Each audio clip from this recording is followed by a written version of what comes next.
katuranye aharigana katuyezi Radio West Gambampre.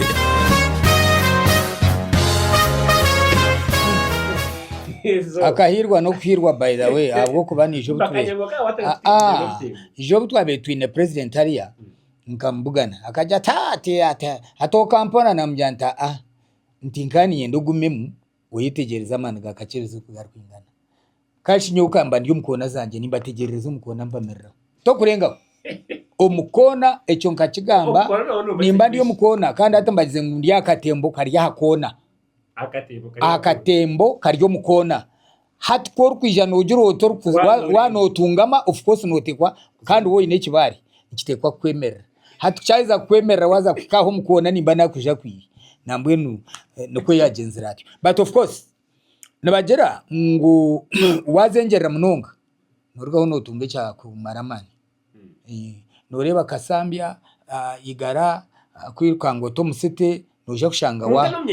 no munyayuganda yes of course kachware yabe na korofayinga hakiho ngoro kurwa muhaturuheko turukahekanya kufa hati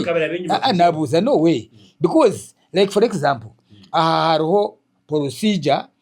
omuntu ko barikuza kumuhomuru yes bakushanga uryaho bundi wafogingire ibintu yaba nkasini ya mukaga yasini ya kanani bakwegera so forgery is a case yaman mnongo kitawo nico nagambira abantu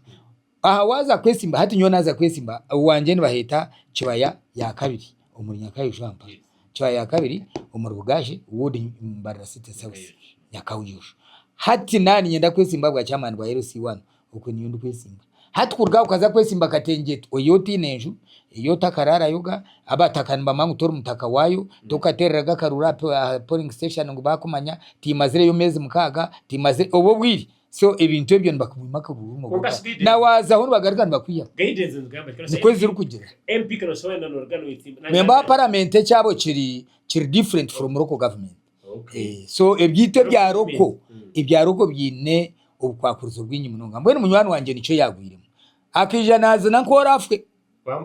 nazo mukona yanje yazo na dansi tuno yatembo kazanyo kozara kandi katuranye aharigana katuyezi Radio West Gambampre.